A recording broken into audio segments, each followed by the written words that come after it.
come down to what we call some inspiration. We have two cards. You're looking at the one now which was done by Richard Thom. Let me turn this around. I don't know if I pronounced that correctly. Richard Thom. You see the brush in his mouth? Maybe I should just set that down. Isn't that inspiring? Okay, now let's look at the other one.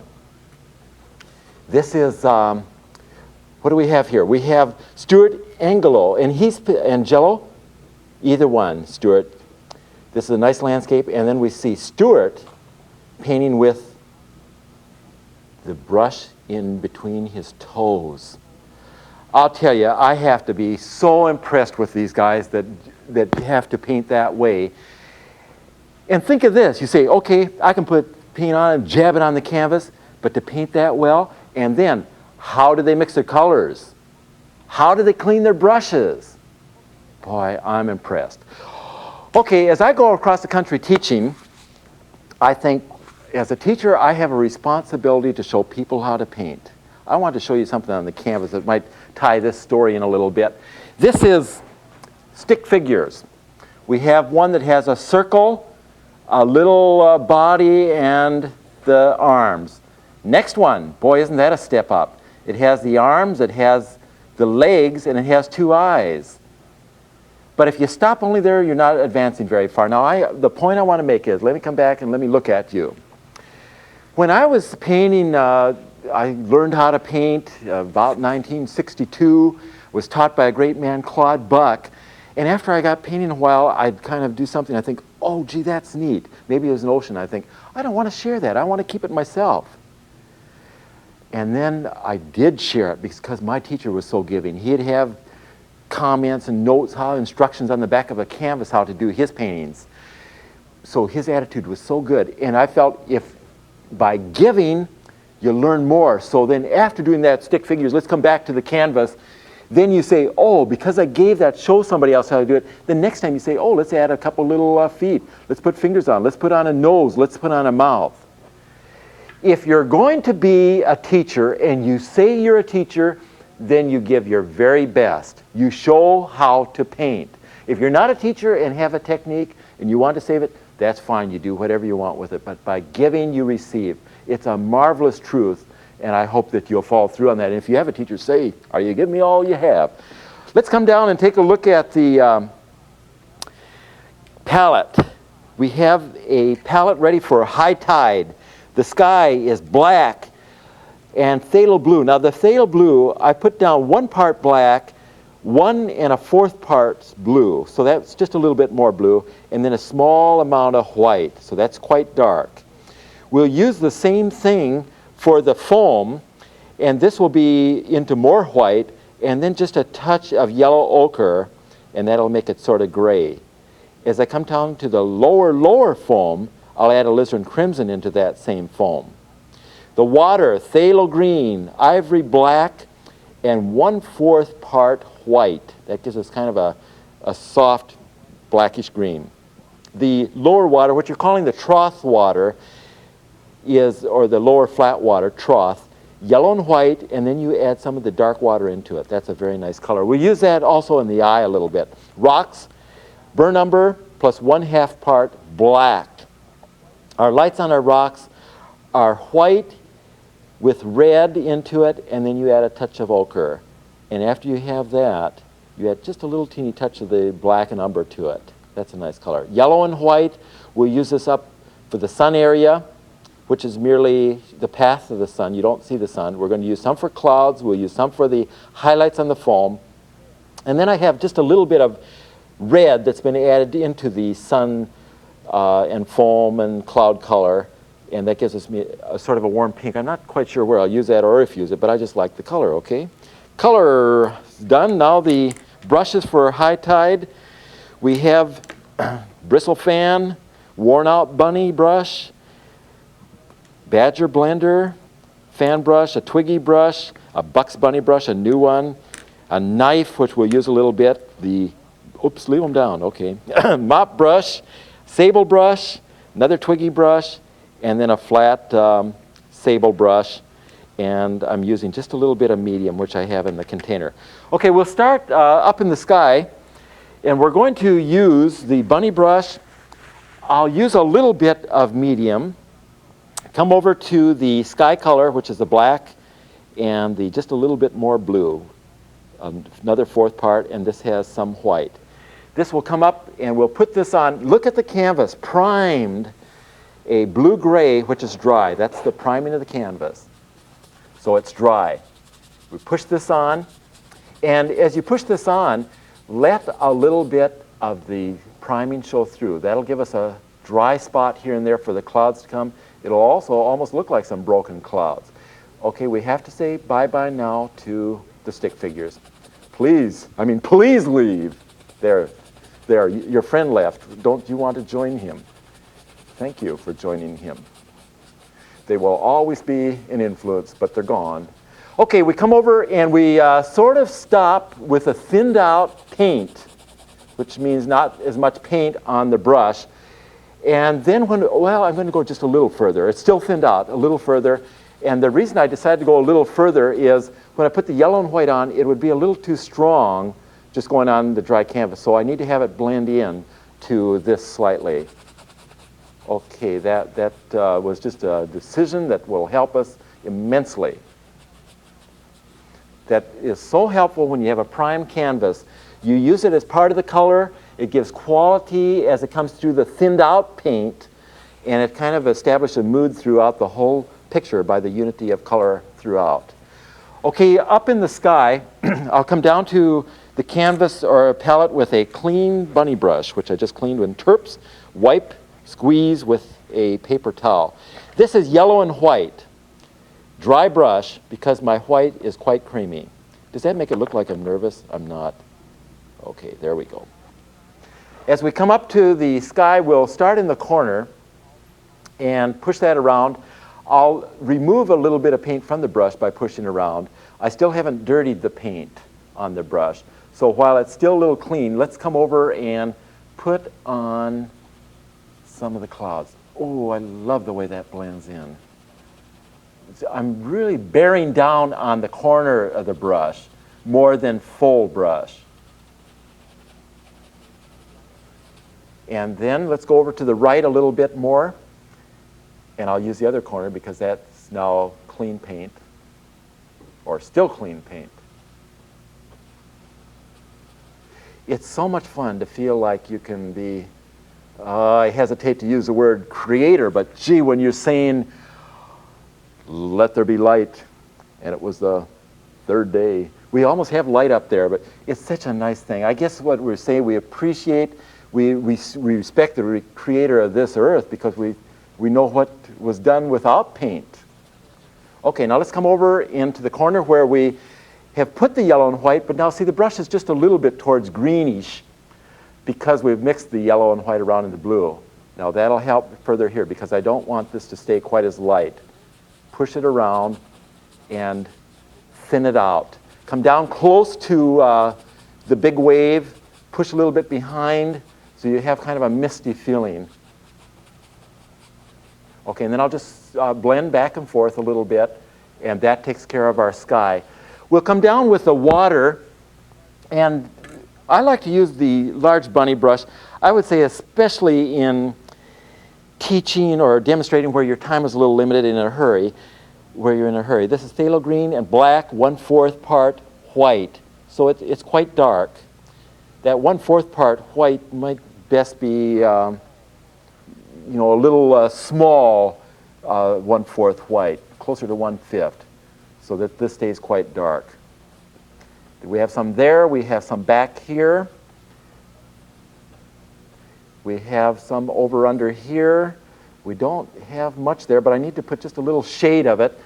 We have a little bit that's bending over the running water. Boy, on the farm, it was so great the day we had running water. Oh, gosh. Okay, running water over here. This is the corner of the picture. Just a little bit of flat water. And I suppose we better, just with a thinned out amount of paint on the brush, yeah, that's good. That's going to give me kind of a color that isn't quite as dark. You're making almost a glaze, which means you see through what you're putting on. It's sort of a glaze, and then the color is making use of what's underneath. See as the blue-gray comes through that? That's very good. What do we have here?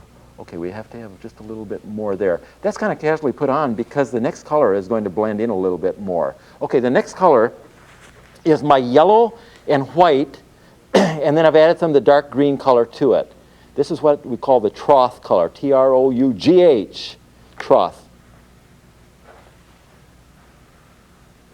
And betrothed, as you join together with the dark color that's there. We'll quickly dip down and pull some more up. I need to put this on. This will be the start of the eye on that back wave, and then just a little bit. I think I'm a little generous on that. Does that match the shirt? Pretty close.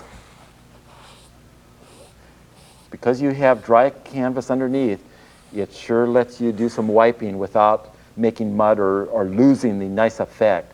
That is almost what I need to do down here too. See where I put the dark on? It's a little chunky, so let's just wipe a little bit. You still retain the darkness, but you certainly get a nice feeling of the underneath coming through. Okay, that same green that I put back in that eye comes in this eye, comes into this eye. And then I'll put some down below. This is going to be a little swell. You'll see it more when we put the highlight right in there.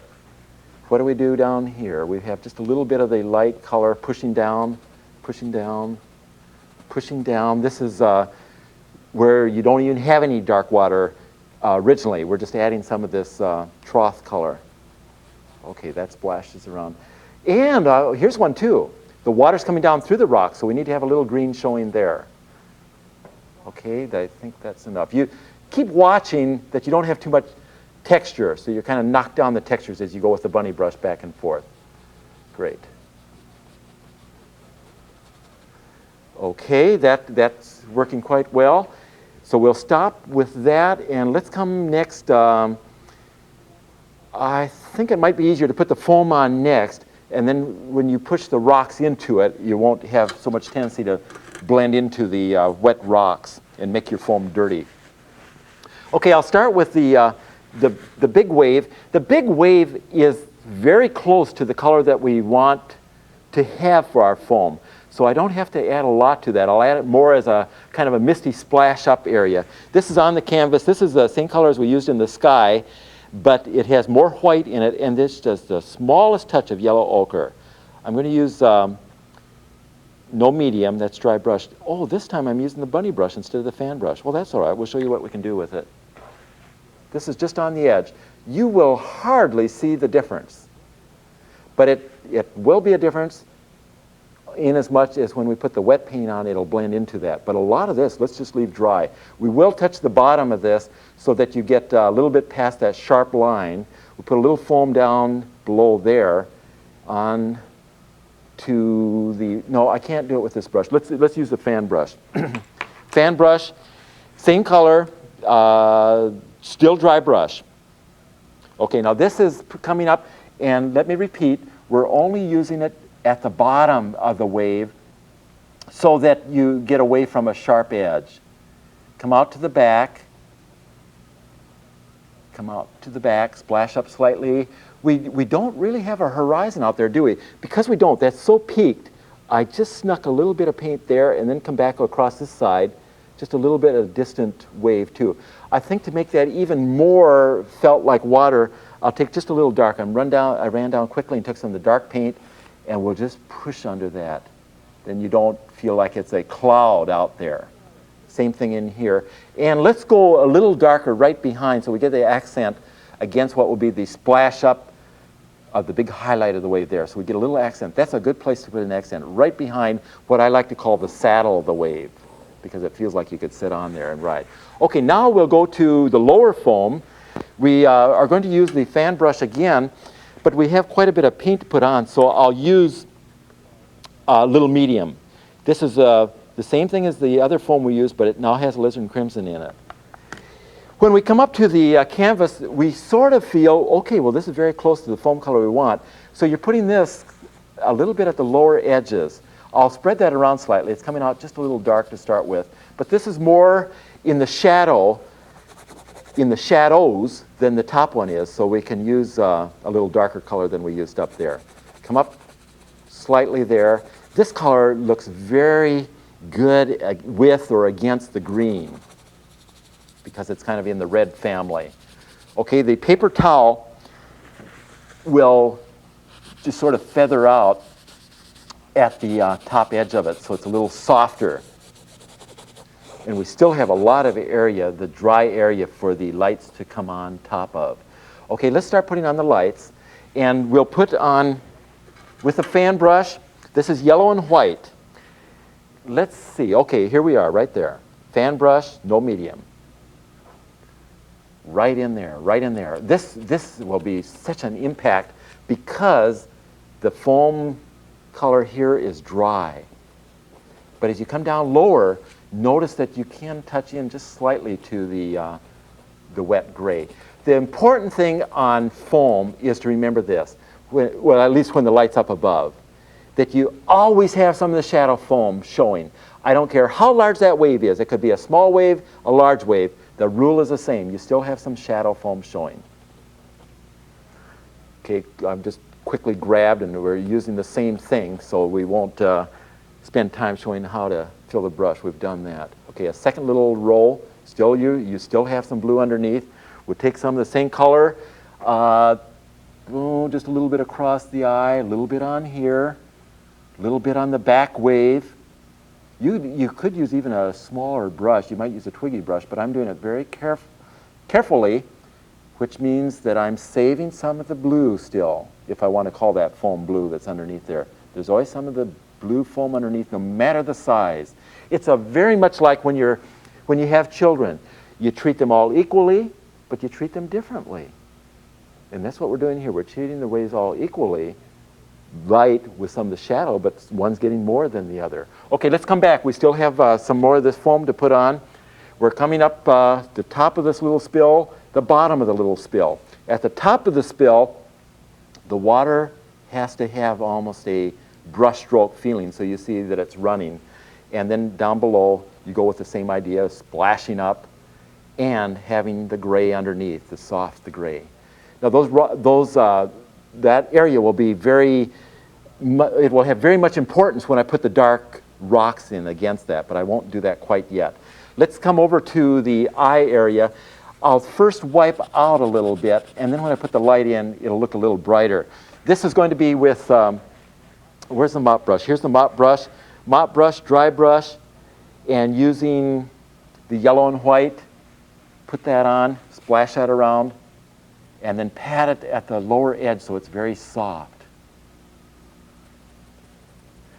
Why don't we take just a small chunk and go out here? And see, I didn't wipe out any first, so it's a little bit darker since I didn't wipe out. Okay, now I need to use a knife.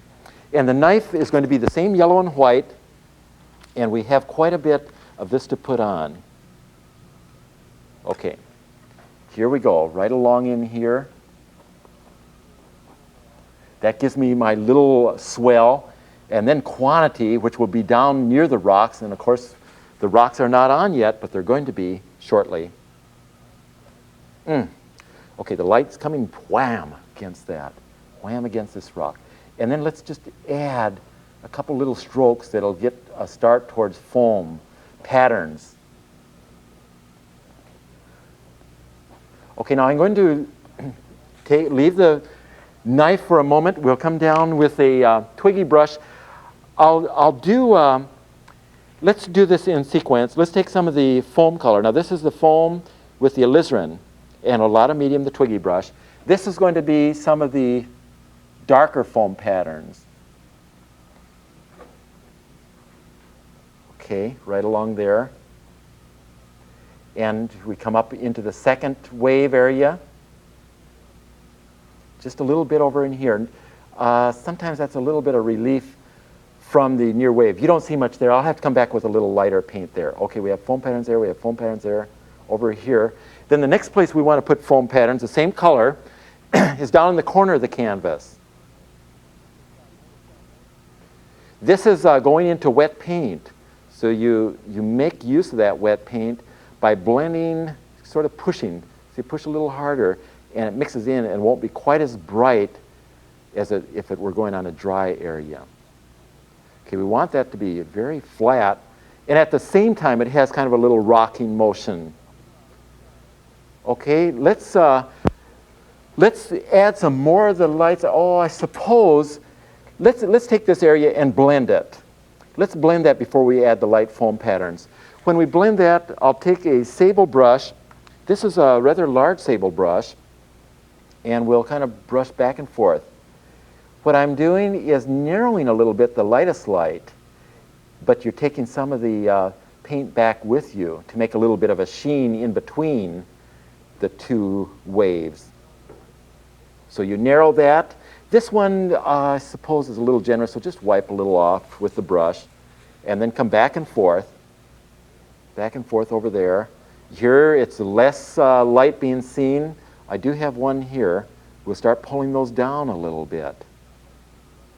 That's a good brush to also pull it down with. You could either use a fan brush, or in this case, a larger sable brush.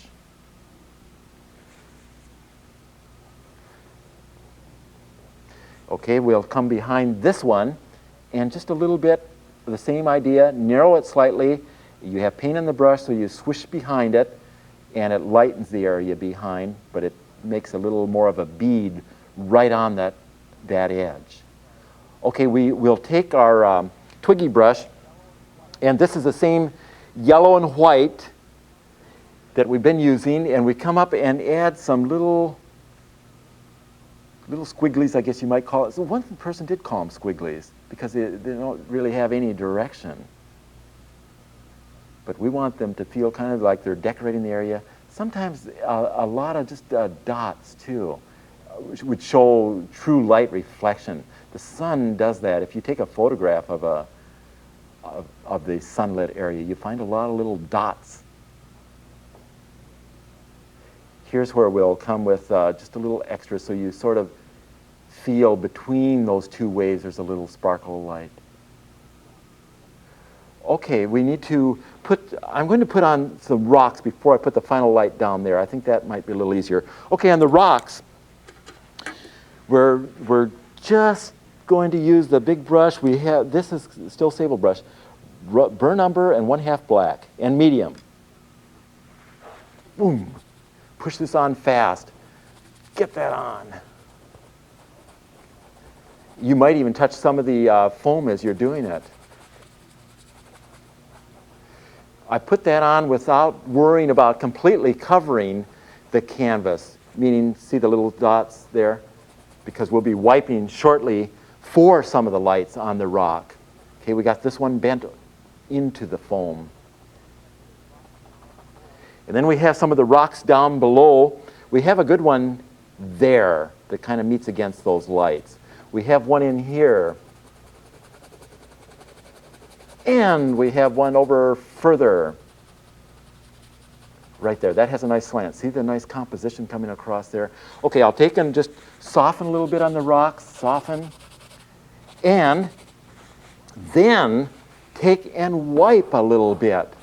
You're making use of the gray underneath, so you get a sort of a middle value, which is not light, which is not dark. It's middle value. And a little bit here, and those are almost wiped. So now let's put some of the lights on. And the lights on the rock, this is white and red and ochre. So the red and ochre are equal parts. And make the white equal with it. Equal white, equal red, equal ochre, and just a little bit of the rock color. Okay, this comes up. I'm using the same sable brush to sort of push down. Ooh, that's a good red color. Come over here and blend those a little teeny bit. And let's take another scoop quickly up here. We got onto that area. Now the sun would hit pretty close to that edge. So we're lighter there, and we'll come even lighter in just a moment. What we'll do before we put the lights on the rocks, let's take just a little foam, and we'll use some of the dark foam color. where are we? Here we are. This is lower foam. This has alizarin crimson into the foam color. And I'm going to use this as sort of a runoff down at the foot of this rock.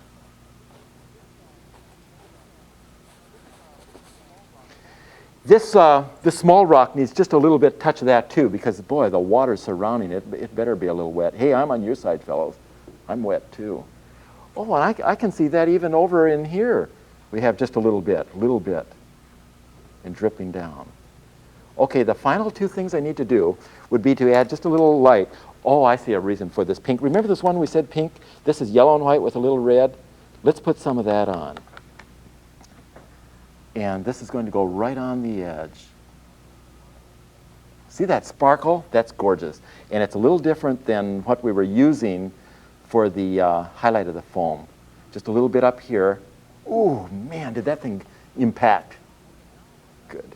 Okay, now what I need to do is take as a kind of a final item, we'll take, let's clean the bunny brush, and we'll just blend back and forth across what we have done in every area except the sky. That was blended, but just a little bit across there.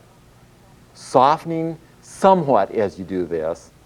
Boy, that surrounds that in a nice way. I need to come a little sharper there. Blend a little bit, and then we're going to do kind of a going away scene here. Before you leave, don't leave yet. Stay in the room. Here comes yellow and white with the fan brush. Zoom, right in here. This is kind of the splashes that you have at the lower foam. At the lower foam. Foam on the range or foam on the easel, one of those two. Okay. Oh, that's high tide. That's the time to be a little bit further away from the shore. Happy painting. See you next time.